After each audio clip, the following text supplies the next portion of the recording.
بسم اللہ والصلاة والسلام علی رسول اللہ اما بعد فاعوذ باللہ من الشیطان الرجیم بسم اللہ الرحمن الرحیم شہر رمضان الذی انزل فیہ القرآن۔ معزز ناظرین کرام، آپ دیکھ رہے ہیں پروگرام نور رمضان۔ میں ہوں آپ کا میزبان عمر فاروق شاکر،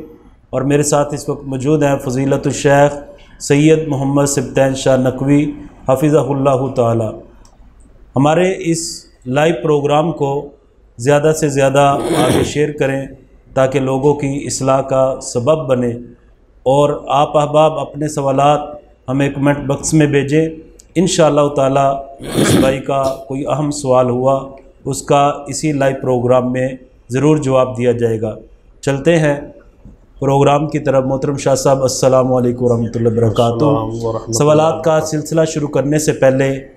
ناظرین کو قرآن و حدیث کی روشنی میں کوئی نصیحت فرما دیں۔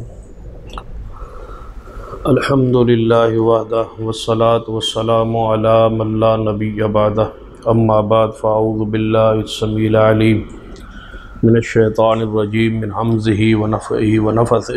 بسم اللہ الرحمن الرحیم۔ ان اللہ وملائکتہ یصلون علی النبی یا ایھا الذین آمنوا صلوا علیہ وسلموا تسلیما۔ آج کے پروگرام میں جو اہم بات پیغام کے طور پر یا نصیحت کے طور پر کہوں گا، پورے ملک کے ماحول اس وقت آپ کے علم میں ہے۔ سرور کائنات محمد رسول اللہ صلی اللہ علیہ وآلہ وسلم کی عزت و تکریم کے حوالے سے جو تحریک پورے ملک میں جاری ہے، اور جس کی وجہ سے ماحول بھی ملک کا انتہائی کشیدہ کر دیا گیا ہے، تو لامحالہ ہر بندہ جو ہے وہ ایسے ماحول سے متاثر ہوتا ہے۔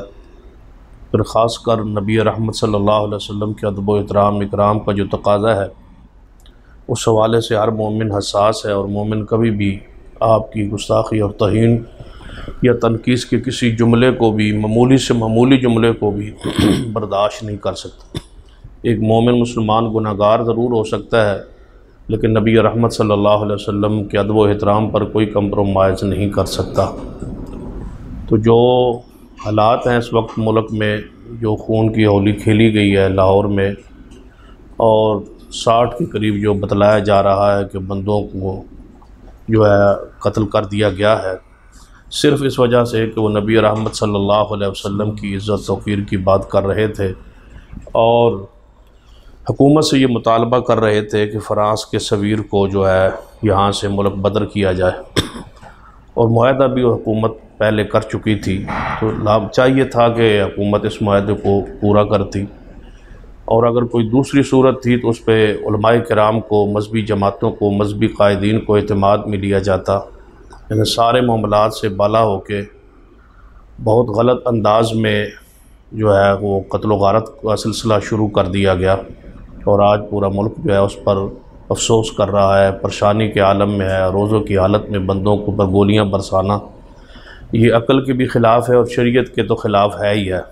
حکومت وقت کا تو ذمہ داری بنتی ہے کہ ایک ایک بندے کی حفاظت کرے، چاہے جا کے حکومت ہی گولی برسانے کا حکم دے دے۔ اور یہاں پر جو خاص کر وزیر اعظم کا اور وزیر داخلہ کا جو کردار رہا ہے وہ انتہائی گھناؤنا ہے۔ بلکہ میں تو اس کی یہی بات کہوں گا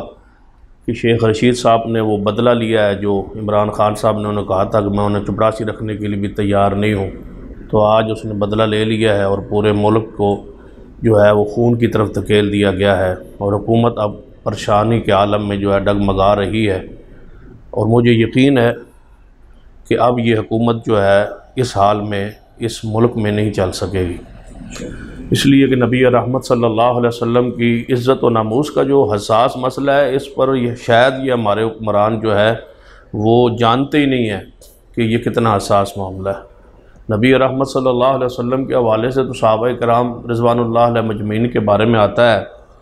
کہ وہ آپ کو جب آپ کی محفل و مجلس میں بیٹھے ہوتے تو ایسے ادب اور احترام سے بیٹھا کرتے تھے کہ ان کے سر بھی ہلتے نہیں تھے اور ایسے محسوس ہوتا تھا جیسے ان کے سروں پر پرندے بیٹھے۔ اور بہت کم صحابہ کرام ایسے ہیں جنہوں نے حضور علیہ السلام کا چہرے کی جو ہے صورت، آپ کی صورت کے حوالے سے بہت کم بیان کیا ہے۔ اس کی وجہ یہ ہے، محدثین نے لکھا ہے کہ نبی علیہ السلام کے چہرے میں اس قدر رعب تھا، محبت تھی، دبدبا تھا کہ آپ کی طرف بہت ساری دیر یا کچھ دیر آنکھوں میں آنکھیں ڈال کے ان کو دیکھنا، یہ صحابہ کرام یہ سمجھتے تھے کہ شاید تیز نظروں میں بھی کہیں گستاخی کا شائبہ نہ آ جائے، یعنی اس طرح وہ جھک کے اپنی نگاہوں کو جھکا کے رکھتے تھے۔ اور بعض محدثین کرام نے اس حدیث کی تحت بھی لکھا ہے کہ نبی رحمت صلی اللہ علیہ وآلہ وسلم جب لعاب مبارک منہ مبارک سے نکالتے تھے تو صحابہ کرام اپنے ہاتھوں میں لے کے اپنے چہروں پہ ملتے، اپنے جسم میں ملتے، اس سے تبرک حاصل کرتے۔ اس پر محدثین نے ایک بڑی باریک بحث کیا ہے کہ اگر نبی علیہ السلام کے لعاب پاک کی احادیث کا ذکر جاری ہو اور کسی کے دل میں وہ صحابہ کرام کے حوالے سے کہ وہ اپنے چہروں پہ لعاب مبارک ملتے تھے، تو اگر کسی بندے کے دل میں کراہت، ہلکی سی بھی کراہت آ جائے کہ وہ تھوک مبارک کو چہرے پہ ملتے تھے، ذرہ برابر بھی اگر کراہت بھی آ جائے دل و دماغ میں، تو بندہ مومن نہیں رہتا۔ تو نبی علیہ السلام کے ادب احترام اکرام کا یہ تقاضا ہے۔ تو اس حوالے سے اصل پالیسی تو ہماری جو ہے قیادت مرکزی جمعیت اہل حدیث کے امیر محترم پروفیسر ساجد میر صاحب وہ بیان کریں گے، کیونکہ ہر جماعت کا یہ ایک انداز ہوتا ہے۔ جس طرح جماعت اسلامی کی قیادت کوئی بندہ نہیں بولا سوائے ان کے قائد کے، اسی طرح مولانا فضل الرحمان صاحب کی جماعت میں کوئی بندے نے اپنی بیان جاری نہیں کیا سوائے مولانا فضل الرحمان صاحب۔ تو ہم بھی ایک جماعت کے ساتھ جو ہے وہ نظم کا حصہ ہے، تو امیر محترم کا مزید جو ہے اس پر پالیسی بیان آئے گا، لیکن جو ہم سمجھتے ہیں وہ یہی ہے کہ مذمت کرتے ہیں ایسے قتل و غارت کی، فسادات کی جو ملک میں حکومت نے کرنے کی کوشش کی یا اس کو کسی نے غلط مشورہ دیا، اور یہ حساس مسئلے کو، حالانکہ سفیر کو اس سے اگر ملک سے بدر کر دیا جائے تو شاید اتنا معاشی نقصان نہ ہو جس کو وہ سمجھ رہے ہیں کہ ہم دنیا سے الگ تھلگ ہو جائیں گے اور یہ ہو جائے گا وہ ہو جائے گا۔ تو خارجہ پالیسی کی کوئی اہم جو نقطہ ہے وہ رسول اللہ علیہ وسلم کی حرمت کو بنانا چاہیے نا۔ ہر ملک جس کے سفارتی تعلقات آپ کے قائم ہوتے ہیں، آپ ان کو متنبع کریں کہ یہاں رہ کے یا یہاں آپ نے ملک میں ہمارے نبی صلی اللہ علیہ وسلم کے بارے میں آپ کوئی ایسی تنقیص نہیں کر سکتے، تب ہمارے ساتھ سفارتی تعلقات قائم رہیں گے۔ نبی علیہ السلام کی حرمت پر سودا کر کے تعلقات اور ان کے ساتھ مالی معاملات، تجارت، یہ تو مومنوں کے لیے کس طرح برداشت ہو سکتا ہے؟ تو لہٰذا فی الفور ہم تو یہ سمجھتے ہیں کہ حکومت کو استعفیٰ دے دینا چاہیے، بدل دینا چاہیے، اور کوئی قومی انداز میں ایسی حکومت آئے جو اس معاملے کو سلجھائے، وگرنہ ملک انتہائی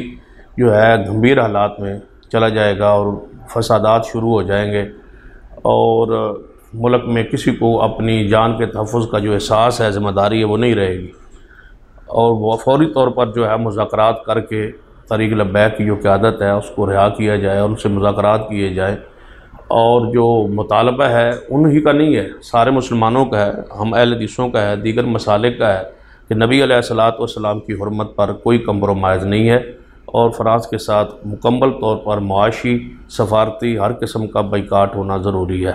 نبی علیہ السلام